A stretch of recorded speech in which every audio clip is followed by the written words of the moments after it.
Assalamualaikum. Welcome to Technical Chemistry. In this video, we are going to learn about paint industries.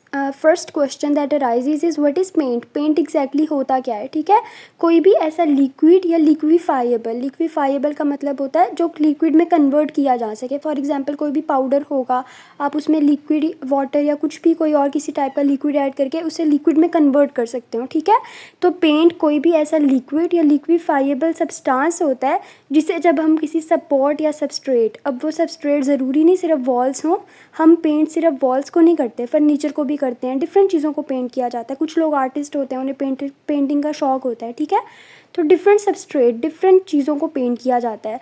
तो ऐसा liquid या लिक्विफाइबल substance जिसे जब हम किसी सबस्ट्रेट या किसी भी सपोर्ट पे पेंट करें तो वो लिक्विड से सॉलिड में कन्वर्ट हो जाए. जब पेंट ड्राई होता है तो वो हार्ड हो जाता है ना, सॉलिड हो जाता है.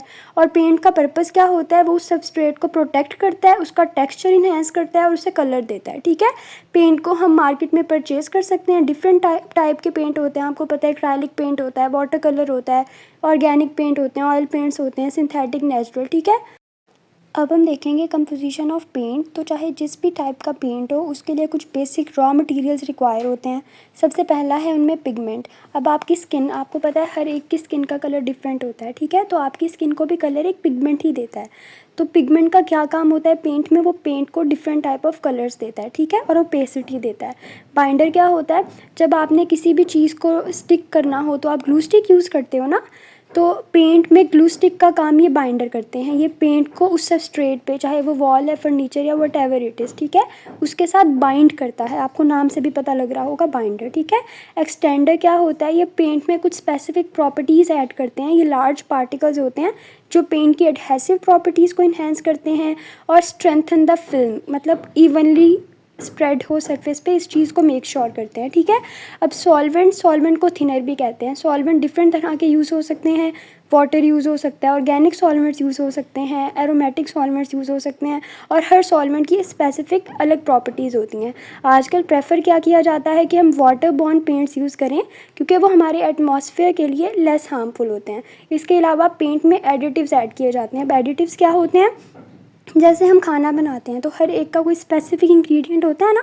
कुछ लोगों की कोई डिश ज़्यादा टेस्टी टेस्ट करती है एज़ कम्पेयर टू अदर्स. ठीक है, तो एडिटिव पेंट में वो एक स्पेशल इंग्रेडिएंट है. वो कुछ कोई भी चीज़ हो सकती है, बैक्टीरियोसाइड, फंगोसाइड, कुछ भी, जो पेंट की प्रॉपर्टीज़ को इन्हेंस करते हैं. ठीक है, अगर हम पेंट की परसेंटेज कंपोजिशन देखें तो उसमें 25% पिगमेंट होता है, 30% बाइंडर होता है, 40% सॉल्वेंट होता है. वो सॉल्वेंट चाहे जो भी हो, ऑयल, वाटर, वटेवर, और सिर्फ 5% एडिटिव्स होते हैं. ठीक है, अगर हम सॉल्वेंट की बेसिस पे पेंट की क्लासिफिकेशन देखें तो पेंट दो टाइप्स के होते हैं, वाटर बेस्ड पेंट और ऑयल बेस्ड पेंट.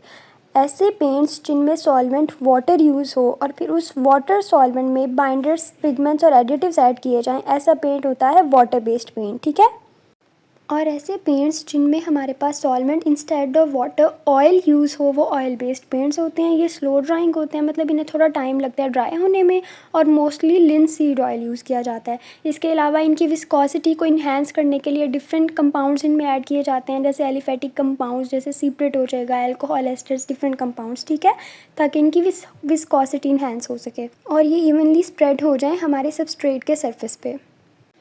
पेंट की मैन्युफैक्चरिंग का प्रोसेस बहुत ईजी है. सबसे पहले स्टेप में सारे इंग्रेडिएंट्स की मिक्सिंग की जाती है और एक फ़ाइन पेस्ट बन जाता है. ठीक है, सेकंड स्टेप में ग्राइंडिंग और मिलिंग की जाती है. ग्राइंडिंग और मिलिंग में आपका जो पेस्ट मिक्सिंग प्रोसेस के बाद बना था, उस पेस्ट को ग्राइंडर्स या रोलर्स में से पास किया जाता है ताकि जो पार्टिकल्स अंदर हैं, जो थोड़े लार्ज पार्टिकल्स थे, वो ग्राइंड हो जाएँ और कंपोजिशन इवन हो जाए हमारे पेंट की. ठीक है, उसके बाद थिनिंग और फिल्टरिंग होती है. इसमें सॉल्वेंट ऐड किया जाता है और इसके अलावा जो एक्स्ट्रा सब्सटेंसेस होते हैं पेंट में, या डर्ट या इम्प्योरिटीज़, वो रिमूव हो जाती हैं. फोर्थ स्टेप में फिलिंग होती है. इसमें फिलर्स ऐड किए जाते हैं. ये जो फिलिंग का स्टेप है ये आपके पेंट की कॉस्ट को रिड्यूस करता है, बजट फ्रेंडली बनाता है. ठीक है, फिफ्थ स्टेप है पैकेजिंग. पैक किया जाता है कैंस वगैरह में और उसके बाद शिप कर दिया जाता है डिज़ायर्ड लोकेशंस पे. अब हम देखेंगे प्रॉपर्टीज़ ऑफ आइडियल पेंट. तो सबसे मेन पर्पज़ जो पेंट का होता है वो होता है प्रोटेक्टिव फिल्म, ठीक है। तो पेंट का मेन पर्पज़ ये होता है कि वो अपने सबस्ट्रेट जिस पर वो अप्लाई किया गया है उसे प्रोटेक्ट करे। प्रोटेक्ट किसके अगेंस्ट? मॉइस्चर के अगेंस्ट, वाटर के अगेंस्ट, हार्मफुल यूवी रेज़ के अगेंस्ट प्रोटेक्शन प्रोवाइड करे सबस्ट्रेट को। हाई ओपेसिटी होनी चाहिए, क्विक ड्राइंग, जल्दी से ड्राई हो जाए पेंट।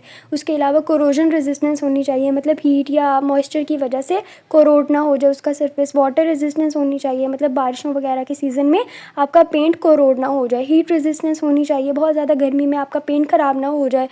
कलर स्टेबिलिटी होनी चाहिए, मतलब जो आपने कलर अप्लाई किया है वो थ्रू आउट एप्लीकेशन वैसा ही रहे, डल ना हो जाए। इसके अलावा स्क्रैच रेजिस्टेंस होनी चाहिए, ड्यूरेबिलिटी होनी चाहिए कि काफ़ी ज़्यादा टाइम आपका पेंट वैसे ही रहे। फ्लेक्सिबिलिटी होनी चाहिए और ईजिली क्लीन, जैसे बच्चे होते हैं घरों में तो वो ख़राब कर देते हैं पेंट को, तो पेंट ईजिली क्लीन हो जाए। और ऐसे पेंट मार्केट में अब अवेलेबल भी हैं। In this lecture we learned about paint industry. I hope you like my lecture. अगर आपको मेरा लेक्चर अच्छा लगा तो do like, share, subscribe. Thank you for watching.